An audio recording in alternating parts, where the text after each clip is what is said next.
Hello, welcome to Christ-Centered Gamer's latest unboxing of one of Turtle Beach's newest controllers.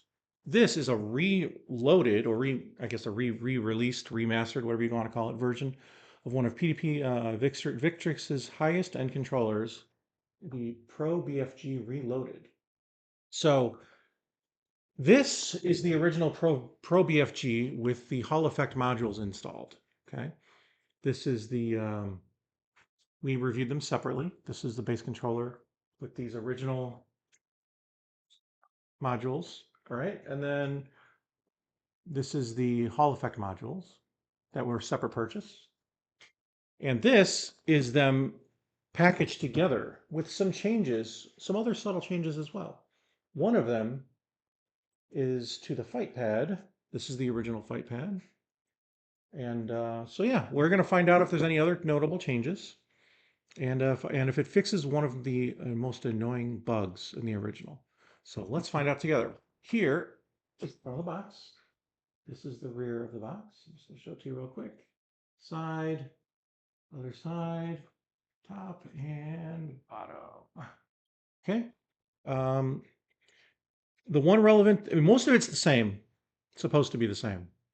One thing that definitely is different is they changed the fight pad. Um, and including the Hall effect modules, hopefully fixes one of the bugs that I discovered on the original. So we will find out together if it powers on. All right, so I am going to try to get us apart. This is my first time opening it. I just cut the tape off camera, but I didn't open it. So opening it first time is always tricky. All right, there we go. So here's the inside of the box. Pretty simple stuff. And this is this is the case, which I do like a lot, and the manual. And now it says Turtle Beach, Victrix by Turtle Beach instead of by PDP. So that's a change. Just the new branding. And yeah, so that's all there is. Not too much to it. It's actually pretty similar to the old case, which I have right here. So old case, no obvious differences there. So let's go ahead and open this up and see what's inside. All right, so we've got the controller. Now instead of being black and purple, like the original one was, this one is black and white, it looks like, or maybe black and gray. These have the Hall effect modules all built in, which is great. We've got the cable up top, which is the standard cable that the Victrix has used for a while. We've got the fight pad. I'm going to go ahead and peel this off. You can see we got the fight pad here. Now, one of the changes between this one and, I'm going to go ahead and, oh, these little things came off. I don't know where they came from, but they're no longer on. The back of the controller looks very similar as well, just a different color buttons. It's got gray instead of black on the back, and the Victrix shows the Turtle Beach logo on the new one. Otherwise, it's pretty much the same. It feels similar as well. This is the old one, and this is the new one. Yeah, it's pretty similar. Triggers feel pretty much the same. Sticks feel pretty similar. They're slightly tighter, but that could just be because they're brand new. Not a bad thing. I always felt the sticks were a little loose, but not enough to be an issue or anything like that. The headphone jack looks the same. Like I said, the face looks basically identical. Stupple and everything is the same. So yeah, as far as design is concerned, they haven't changed a whole lot between the old and the new one. The included stuff in the case also looks very similar. So here is the old case and the new one. So cable, oh, my cable's right here. But the cable is included. Here's the original modules, which I'm going to put to the side to keep it straight. So you can see here, it's still got the cool octal gates along with the original circle, which I think is a really awesome feature. Here's the transmitter, which the other transmitter is over there. It's still got the fight pad, but the new fight pad is slightly different design. It may look the same at first, but it's actually not. So what they did, and this is pretty smart, I can totally understand why people would have preferred this new design. The old fight pad had the X and A button on the bottom all the way down, and the new one has the words fight pad on the bottom instead, shifting the buttons up. So you can see here, oh, this one, here that the RT and RB are at the top instead of before a gap. So this could be a definite improvement. We'll have to see how it works installed. But everything else is the same. We got the same, we got the gates, the transmitter, the fight pad, which I'm holding in my hand. And then we've got the replacement D-pads, the tool, the round tipped controller, and then the long one as well. And that's pretty much it. I mean, it's a standard Victrix. These are meant to take off the modules here like so.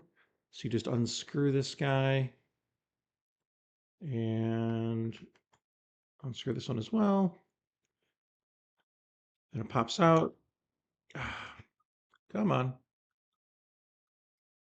Okay. Almost there. There we go.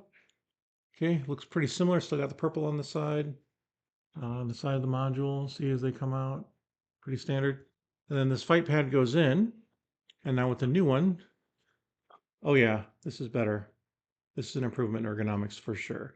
So the fight pad is the biggest improvement, the location being up higher. So it's easier on your thumb, right? Because this is the lower buttons and this is the higher buttons. Where the old one, you had the lower buttons pretty far down in comparison. So if I take this guy out on the old guy, just a second here, and pop this out. Okay, whoop. The little faceplate came off. I don't know if you can see that, but yeah, so here we go. And then we take that off and then put the old fight pad in to this one here and tighten that down like so. Okay. Yeah, so this one in the original fight pad design, you had to reach all the way down here for the front. These are not a comfortable spot. These are fine, but these low punch, high punch, low punch and low kick, if you're playing Street Fighter, it was harder to reach, and making it closer to your thumb as well. See, so like if you wanted the D-pad on the bottom, and you could hit your thumb real easily. Whereas with this one, even with the D-pad on the bottom, you won't hit your thumb. So yeah, that's definitely an improvement. This reloaded version definitely has an improvement. So, drum roll for the moment of truth. Does the new model fix the Hall effect bug on the original? Now, I guess not everybody experienced this, but I did notice a user review complain about the Hall effect modules of the original version here. Had a problem with the calibration out of the box. So I'm going to go ahead and actually, and it wasn't fixable easily with recalibration. So essentially, what the problem with the original ones is the magnets on the Hall effect module interfered with the magnets of the Hall effect triggers. Okay, and what that meant is that when the Hall effect modules were installed, the triggers were activated ever so slightly, so that it was like somebody just breathed on this trigger just ever so slightly. It was always on, and it was a bug in the originals. And I will show you in the best I can. Not triggers. So, oh, I'm in the wrong screen. How did I get there? Okay, diagnostics. Okay, so I'm trying to show you this. Okay, here it is. So I'm going to put the controller down, and I have this little laptop here. It's going to be hard to show on the screen just because the way cameras work, but you see that? Okay, yeah, so you've got reflection. Right there on that screen, see that little line? How that side doesn't have it? There's a little line right there. That is the phantom input from the original version of the Victrix Hall effect module. I don't know if everybody experienced it, but this combination definitely did. So I'm going to try putting the new one in. And we will see if this solves the problem, because this is really the only major issue I had with the Hall effect module with this old controller. I thought it was an unfortunate oversight on an otherwise excellent controller. And if this is fixed, I'm going to be a happy camper. So let's find out together. Oh, wait, this is for the new one. That was an easy mistake to almost make because they look really close. Okay, gray versus purple. Whew. Almost messed that up. I'm gonna put the original thing back in just to keep it apples and apples. I'll take the fight pad out. Okay, I'll go ahead and take that fight pad out. Let's see, unscrew that. Unscrew that. Okay, out it came. And then we'll put that there. I put the original stick module back in. Almost there. Okay, and hopefully we have a battery in this guy and I can just plug in the wireless dongle. Otherwise, I'll have to put in the wire. We should still be able to test it, hopefully. Okay, so drum roll, please. What do we have here? Is the bug fixed? Let's find out. Okay, the Victrix control hub. Will it see my controller? Or is it too new? Might be too new. Wouldn't that be a bummer if I can't prove it yet?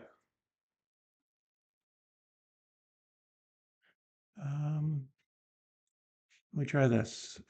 See if Steam input test works. We'll show it. Yep, it's fixed. Yep, it is fixed. Wonderful. So Steam input does not show any phantom ghosting inputs. Yep, it works. It works. Awesome. All right, my biggest complaint about the original controller with its Hall effect modules has been fixed in the new reloaded version. That is fantastic. I'm so happy. Awesome. So I'm probably going to be using this controller very often into the future because that minor bug was enough to drive me nuts. And now that is gone. Awesome. I'm very, very happy about this.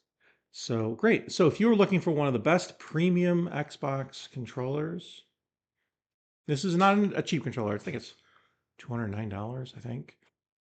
It's expensive, but it is one of the most premium controllers out there with rear paddles, um, adjustable clutch points on the triggers, multiple profiles. I think it is Bluetooth with some button combination. I think you like hold this in one of these buttons and it'll switch to Bluetooth mode. It's got software controllable inputs. It has swappable D-pads with different kinds. You can just pop these off, see, and swap it with one of the other kinds in here. It has swappable sticks, modules, length. It has swappable positions. Unfortunately, you cannot swap this position, but you can swap this if you prefer the D-pad at the top. You can do that. It's got the awesome fight pad, which is really, and a very versatile software as well. Unlike a certain other modular controller, this one allows a lot of remapping and double mapping. So this can make a fantastic N64 controller because you can make the 6 face buttons work the same way it did there. So yeah, this is, plus the octal gates, which ironically enough is also just like N64. So if you wanted an emulator controller, this could be your bet. So yeah, this has a lot of great features, great performance. This one, the polling rate wasn't amazing. It was only standard 125 hertz. And I think that, I don't know if that's the case here or not. If you can even tell, not everybody can, and it's not that big of a deal. But what I will say is the latency was good from what I recall. And feels great, very ergonomic. And it fixes, as far as I can tell, I will do more testing, look forward to my written review, and I'll see if I can reproduce it. But it seems to fix the Hall effects trigger bug, which is awesome. So thank you so much to Turtle Beach for sending this to us to review. And I'm excited to start using it. Take care. God bless. And